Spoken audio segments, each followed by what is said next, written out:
हाय folks, welcome back. इस video के अंदर हम डिस्कस करने वाले हैं why multiple inheritance is not supported in Java. इस चीज़ को समझने के लिए सबसे पहले समझ लेते हैं कि मल्टीपल इनहेरिटेंस होता क्या है। हमने लास्ट वीडियो के अंदर डिस्कस किया था हायरार्किकल इनहेरिटेंस, और हायरार्किकल इनहेरिटेंस को अगर हम देखें तो क्या था, वहाँ पे एक पेरेंट क्लास थी। यहाँ पे अगर हमने एग्जांपल लिया है तो जो क्लास है वो क्लास ए रिप्रेजेंट कर रही है पेरेंट क्लास को, और उस पेरेंट क्लास को for example C D and E ये क्लासेस हैं जो इस क्लास को एक्सटेंड कर रही हैं। तो मल्टीपल सब क्लासेस अगर एक कॉमन क्लास को एक्सटेंड कर रही थी तो वो केस था हमारा हायरार्किकल, और इसका अगर हम रिवर्स कर दें तो वो हो जाएगा मल्टीपल इनहेरिटेंस। रिवर्स कैसे, कि आपके पास जो पेरेंट क्लास है वो मल्टीपल हो, जैसे ए बी एंड सी, आपने तीन जो है पेरेंट क्लासेस ले ली, और वो तीनों की तीनों पेरेंट क्लासेस एक ही क्लास के अंदर एक्सटेंड हो रही हैं। ठीक है, आपके पास फॉर एग्जांपल डी एक क्लास है, ये डी क्लास एक सब क्लास है, और ये सब क्लास मल्टीपल पेरेंट क्लासेस को एक्सटेंड कर रही है। तो इस केस को हम बोलेंगे मल्टीपल इनहेरिटेंस। ओके, अब अगर हम जावा के अंदर इनहेरिटेंस की बात करें तो हमने लास्ट वीडियो के अंदर डिस्कस किया था कि दो फीचर्स ऐसे जावा के अंदर अवेलेबल हैं जिसकी हेल्प से आप इनहेरिटेंस को इम्प्लीमेंट कर सकते हो।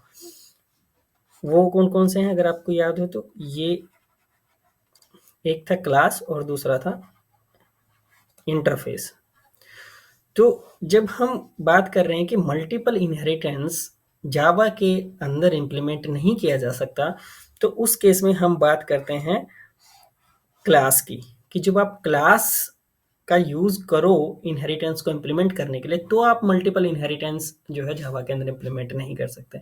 लेकिन अगर इंटरफेस का यूज करो तो मल्टीपल इनहेरिटेंस इम्प्लीमेंट किया जा सकता है जावा के अंदर। ये एक इंपॉर्टेंट पॉइंट है जो आपको याद रखना है। ठीक है, इंटरफेस अभी हमने डिस्कस नहीं किया है, तो हम बाद में डिस्कस करेंगे कि मल्टीपल इनहेरिटेंस इंटरफेस की हेल्प से कैसे इम्प्लीमेंट कर सकते हैं। अभी हम बात कर रहे हैं क्लास की। तो अगर हम क्लास का यूज करते हैं तो मल्टीपल इनहेरिटेंस हम जो है इम्प्लीमेंट क्यों नहीं कर सकते, वो डिस्कस करते हैं।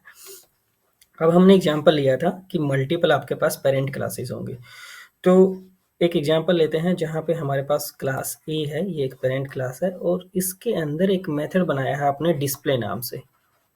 ओके, यहाँ पे आपने डिस्प्ले नाम से एक मेथड बनाया, और यह मेथड बॉडी है। इसी तरह से आपने एक क्लास बी बनाई, और क्लास बी के अंदर भी आपने क्या बनाया, एक डिस्प्ले मेथड बना दिया। ठीक है, यहाँ पे इस डिस्प्ले जो बी क्लास का डिस्प्ले है उसकी बॉडी आ गई। अब आपने क्या किया कि क्लास सी बनाई और उसमें लिखा एक्सटेंड्स ए कॉमा बी।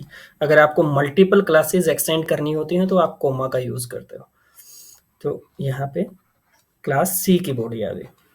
अब आपने क्या किया कि क्लास सी का एक ऑब्जेक्ट बनाया, सी और C1 is equal to new C, और फिर C1 के साथ में डिस्प्ले को कॉल कर दिया।